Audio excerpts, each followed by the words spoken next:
आप देख रहे हैं हेडलाइंस डेली HD न्यूज। भले ही देश एवं दुनिया निरंतर प्रगति के पथ पर आगे बढ़ रहे हो, किंतु फिर भी लड़कियों एवं महिलाओं के साथ अत्याचार कम नहीं हो रहे हैं। छोटी छोटी मासूम लड़कियों के साथ अन्याय अत्याचार को रोकने के लिए सामाजिक संस्था जन विकास सोसाइटी द्वारा बस्तियों में आत्म सुरक्षा के लिए ट्रेनिंग कार्यक्रम आयोजित किए जा रहे हैं। सामाजिक संस्था जन विकास सोसाइटी द्वारा नयनोद, बड़ा बांगड़दा, ऋषि पैलेस, नया बसेरा, शुक्ला नगर बस्तियों में लड़कियों को आत्मनिर्भर बनाने व अपनी स्वयं की आत्मरक्षा करने के गुर सिखाने के उद्देश्य से 5 दिवसीय प्रशिक्षण प्रोग्राम का आयोजन किया जा रहा है। Martial art trainer master Saeed Alam sir एवं सुश्री शिवानी वाजपेयी मैडम के द्वारा पॉक्सो एक्ट के विषय में व आत्मरक्षा के गुण सिखाए जा रहे हैं। जन विकास सोसाइटी के परियोजना समन्वयक सुरेश पवार ने बताया कि प्रशिक्षण में 300 लड़कियों को आत्मरक्षा का प्रशिक्षण प्रदान किया गया।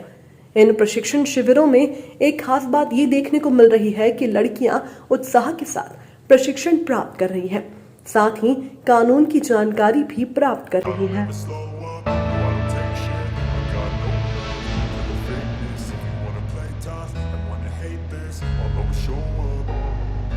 I don't ever slow up, no I don't take shit. I got no love for the fakeness. If you wanna play tough and wanna hate this, I'll always show up and make a statement. I don't ever slow up, no I don't take shit. I got no love for the fakeness. If you wanna play tough and wanna hate this, I'll always show up and make a statement. Everything I do so instinctive and so passionate. Every word I move so descriptive like an adjective. I got a vendetta against people who patented being negative when you should be getting after it.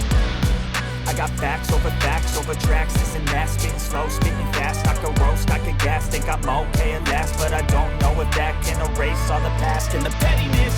A reflection of the emptiness, hilarious. You think you're worth my time, you're delirious, mysterious, because you hide behind a fake exterior, inferior. You know I'll always be a bit superior. Get off of me, this ain't no humble brag. I want you to hear words, you can say them back. I want you to feel free from the chains at last, and to believe in what you got, it was built to last, yeah.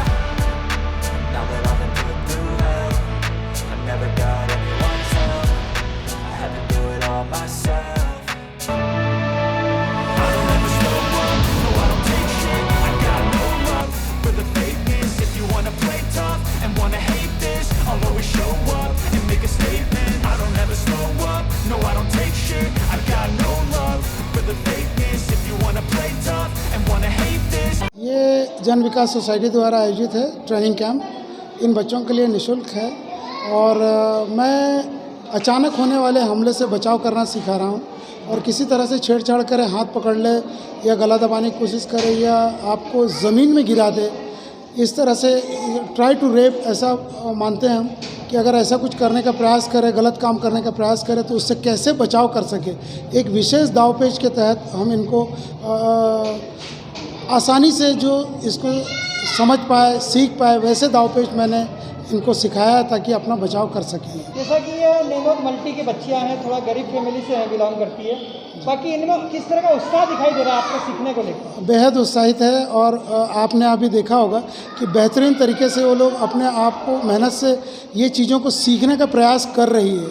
बेहद उत्साहित लड़कियां, और कुछ लड़कियां तो अभी माला है और ममता है, ऐसी कई लड़कियां हैं जो आपको डेमोन्स्ट्रेशन करके दिखा सकती हैं कि उसको कोई पकड़ ले या उसको कोई दबोचने का प्रयास करे तो वो अपने आप को बचा सकता है। आपका नाम और पद बता दीजिए। सईद आलम और सेल्फ डिफेंस एक्सपर्ट हूँ और मैं मार्शल आर्ट के बहुत सारी विधाओं को सीखा हूँ। यहाँ पर पॉक्सो की बातचीत करने आए हैं। पॉक्सो माने बालों के साथ जो लैंगिक शोषण होता है, जो बाल अपराध होते हैं, उनके विषय में चर्चा करने आए हैं। और जन विकास सोसाइटी पिछली बार भी हमको बुलाए थे और मैं खुद भी अपनी एक संस्था चलाती हूँ, पर संस्थाओं के साथ मिलके हम बच्चों को ट्रेन करते हैं। हमारा मूल उद्देश्य ही ये है कि बच्चों को आत्मरक्षा के लिए प्रेरित कर सकें और लैंगिक शोषण से बचाव कर सकें। तो उसमें पूरा सहयोग देते हैं जहाँ भी जैसी भी आवश्यकता पड़ती है। सुरेश सर का हमेशा सहयोग मिलता रहता है, ऐसे ही फादर रॉय की भी हमेशा सपोर्ट मिलता है। सर, ये जो ट्रेनिंग प्रोग्राम है, हम लोग जन विकास सोसाइटी 9 बस्तियों में यूथ एम्पावरमेंट के लिए हम लोग काम करते हैं। यूथ एम्पावरमेंट में हम लोग लड़के और लड़कियों के लिए अलग अलग ट्रेनिंग प्रोग्राम आयोजित करते हैं, जिसमें सेल्फ डिफेंस मेन है। सेल्फ डिफेंस सिखाने का आत्मरक्षा जो ट्रेनिंग हम लोग कर रहे हैं, उसका मेन उद्देश्य है कि जो लड़कियां हैं, हम लोग बस्तियों में देखते हैं जनरली तो सबके साथ अपराध हो रहे हैं, छोटी बच्चियों के साथ अपराध हो रहे हैं, छेड़छाड़ की घटनाएं आज हम लोग देख रहे हैं कि आम बात है। तो इससे वो अपनी आत्मरक्षा कैसे करें, इससे वो कैसे बच पाएँ, तो इसके लिए हम लोग जो बस्ती की लड़कियां हैं, उन लड़कियों को हम लोग ट्रेनिंग दे रहे हैं और उनको मास्टर सईद आलम सर के द्वारा हम लोग ट्रेनिंग दिलवा रहे हैं। और साथ ही पॉक्सो एक्ट की ऐसा कानून जो सरकार के द्वारा लाया गया है, जिससे कि कोई भी बच्चा या कोई भी यूथ उससे बच सकता है, तो उस कानून के बारे में इनको जानकारी होना चाहिए, उसकी धाराएँ क्या होती है, उससे संबंधित सारी जानकारी उसमें होना चाहिए। तो हम लोग ये प्रोग्राम यूथ एम्पावरमेंट के लिए हम लोग यूथ परियोजना के माध्यम से अलग अलग बस्तियों में हम लोग इस ट्रेनिंग प्रोग्राम को करवाते हैं प्रतिवर्ष है। और ये सब सर आए हैं, इन सब के लिए मैं थैंक यू बोलना चाहती हूँ। और मुझे मतलब सब गर्ल्स को बहुत बहुत मज़ा आ रहा है इन सब में, मतलब करने में हमने बहुत कुछ सीख लिया इन 3 दिनों में। सर भी आए बहुत दूर से हमें मतलब सिखाने, तो उन्हें भी मैं थैंक यू बोलना चाहूँगी। हमने सारी गर्ल्स ने बहुत कुछ सीख लिया, इससे हम अपनी रक्षा भी अब खुद कर सकते हैं। क्या इससे आपका आत्मविश्वास भी बढ़ रहा है, ये जो प्रोग्राम हो रहा है? हाँ हाँ, बहुत ज़्यादा। नोबिता सावड़े है और मैं यहाँ पर बहुत अच्छा महसूस कर रही हूँ, बहुत अच्छा लग रहा है, क्योंकि हमारे लिए पहली बार ऐसा हुआ है कि लड़कियों को मतलब इतना अच्छा सिखा रहे हैं और करवा रहे हैं यहाँ पर सेल्फ डिफेंस, मतलब कि आत्मरक्षा खुद की कैसे करनी चाहिए, सबके बारे में मतलब यहाँ पर बता रहे सब सर आए, सभी मतलब मैम आए हैं, सभी मतलब बहुत अच्छा सिखा रहे हैं हमको खुद मतलब कैसे कर सके, कैसे हम हमारे आत्मा मतलब रक्षा कर सकते हैं, सबके बारे में मतलब ये बता रहे हैं। बहुत अच्छा। आपको शायद एक कानून के बारे में भी बताया जा रहा है कि बच्चों के साथ अपराध होते हैं तो कौन सा कानून लगता है? पासपोर्ट